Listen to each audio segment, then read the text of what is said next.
Hello, happy whatever day it is for you. I am popping in to do a book haul, and it is probably one of my most expensive book hauls I have ever done, and by expensive I mean cost, the value. I have 50 books to show you today, which I had no intention of collecting in the month of March, which is insane. I have questions for past me because how did this even happen is my question, but I'm also super grateful.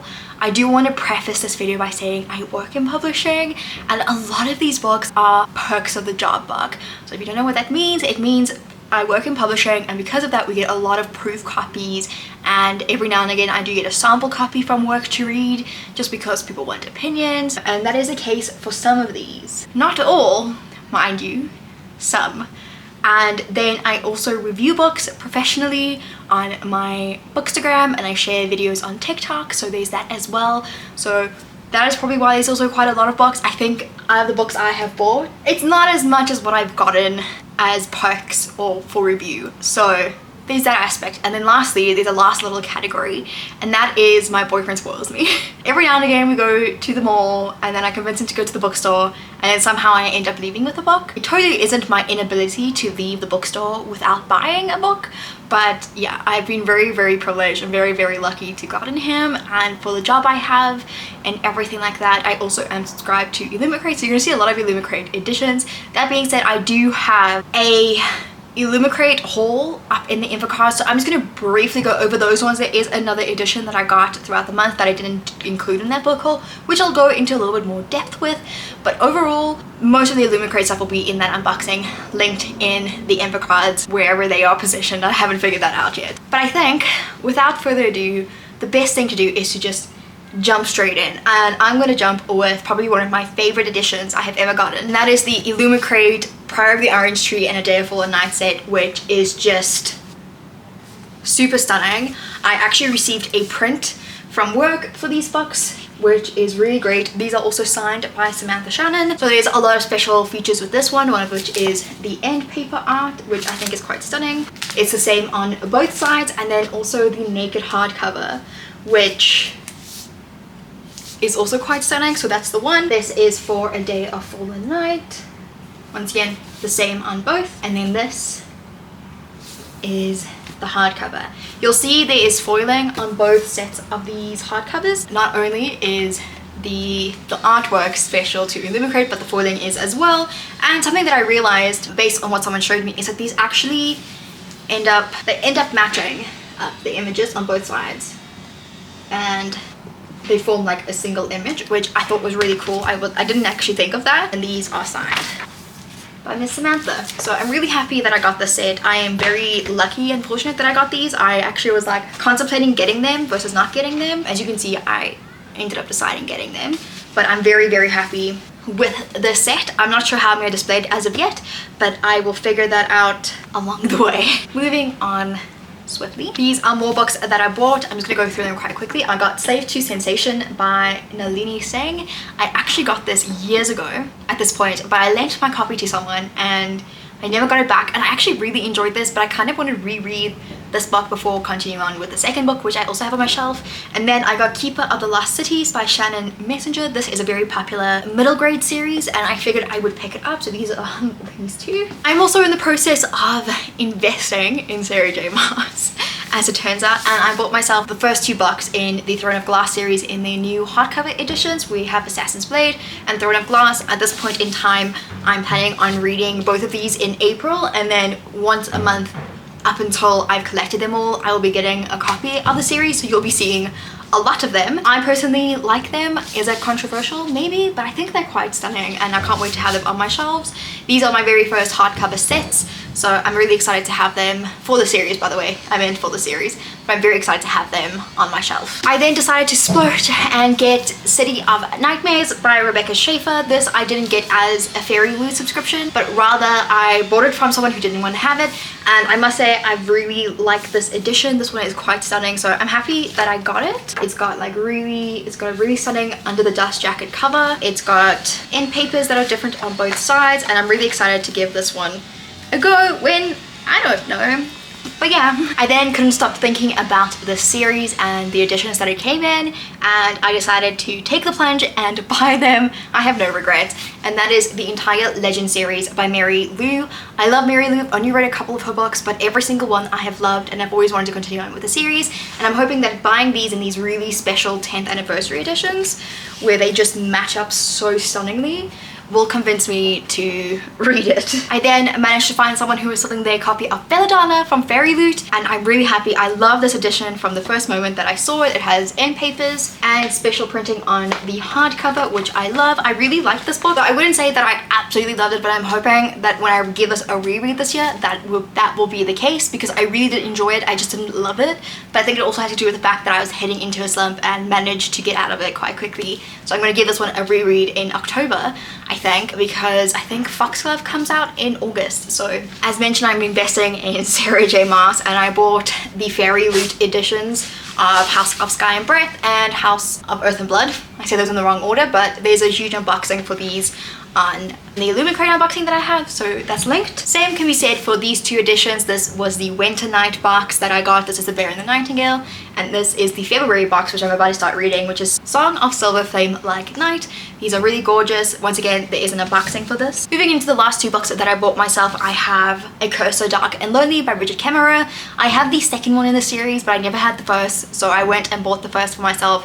And I recently read Defy the Night, which is a spoiler for my wrap-up coming up, but I really enjoyed it, so I'm really happy that I ended up getting this. And then I bought Castle in the Bones by Laura Sebastian. I really love her Ash Princess series, and so I wanted to read her other one. Keeping in mind, I haven't finished the Ash Princess series. That needs to happen this year still, but I really just wanted to get these so long, and I really like the covers. I do miss where the girl was like most of it, because I think that artwork was stunning, and now I think it's quite hidden, but each to their own. We're now going to move into the books that I got from work. So I'm going to go through them quite quickly because there's quite a few of them, and most of them are proofs, so I'll just kind of do what I can.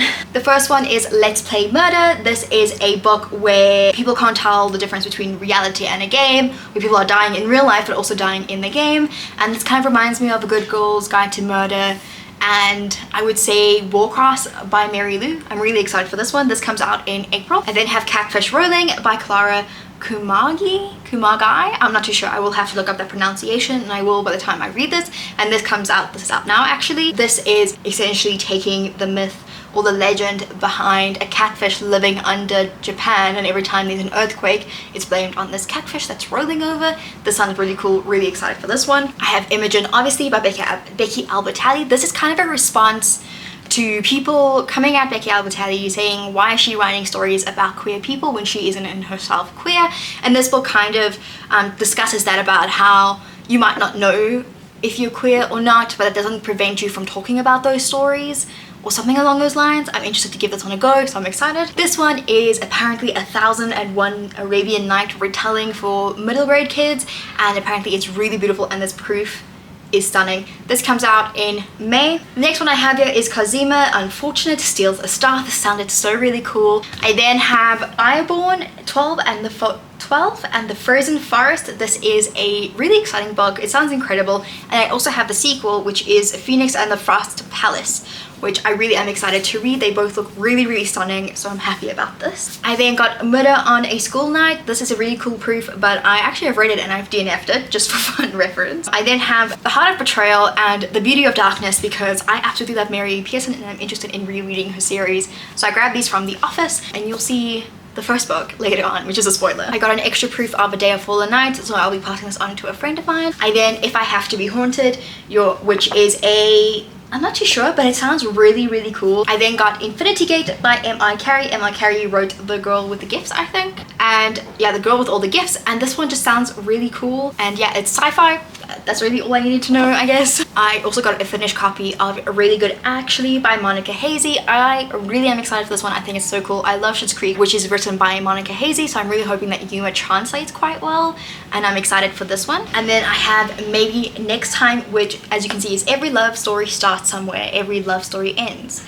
Or does it? And this is kind of like a second chance romance, which I'm all for. We then have The Illusions by Liz Hyder, and this is kind of a circusy, Fans for the Night circus kind of book, which I'm a fan of, so obviously I grabbed this from work. I have Ruth Ware's newest book, 0 Days, which I'm excited for. This sounds really great. I have The List, which sounded really intriguing. So it's about a list that gets published anonymously to social media about certain allegations from high profile people on social media and in other fields, which sounded really cool.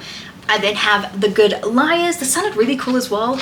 I can't remember too much about it, but it sounds really great. It's a historical fiction, but it is like a mystery, I guess, I'm guessing, so I'm really excited for this one. We are near the end. I have What Happens on Vacation by Jo Watson, which is a South African author, which I cannot wait to read this. I'm actually going to be putting this on my April TBR because this coincidentally comes out in April. I then have this little beat up copy of Taste Like Shakar, I think is how you say it, by Nisha Sharma, and this is a rom-com. Sharma is the award-winning author of Dating Dill, Dr. Dill, which was very popular at the time. I then have Central Park West by James Comey. This is a more commercial thriller, and I've been told to give it a go, so I'm giving it a go. I have another copy of Catfish Rolling already, you know, assigned to someone. We're now getting into the books that I got to review. I got 2 of them in Afrikaans, which is Die Ware Avonture van Adelie in Riley, and then like 2 little short books, and these were sent to me by Lapa, so a huge shout out to them. I can't wait to pick that up. I have Cold People, How to Kill Men and Get Away with It, and then Last Violent Call by Chloe Gong, all sent to me by Jonathan Ball Publishers to review, so shout out to them. Thank you so much. I'm really excited for these ones. I am trying to kind of downsize my reviewing copies that I get just because I get so many books from work. And then last but not least, I have the books that my boyfriend bought me, and he's such an angel, so he actually bought me 3 Scarlett Sinclair books. So first I actually was looking for A Touch of Darkness, but I couldn't find it anywhere and I was getting so frustrated, so I picked up King of Battle and Blood and Queen of Myth and Monsters, and then I eventually found A Touch of Darkness, so I picked up this. I'm hoping to kind of do a Scarlett Sinclair taste test video or something along those lines, or maybe something else. I haven't quite decided as of yet, but I have something in the works. And then the very last book, which I'm really happy to end off this haul with, is The Kiss of Deception by Mary E. Pearson. I absolutely love Mary E. Pearson, and now I'm so happy that I have all the books except for the Tales of Morrigan, which I'm hoping to get my hands on somewhat soon. But that is it for now. Thank you so very much for watching. Let me know if there are any single one of these that you want me to review sooner rather than later.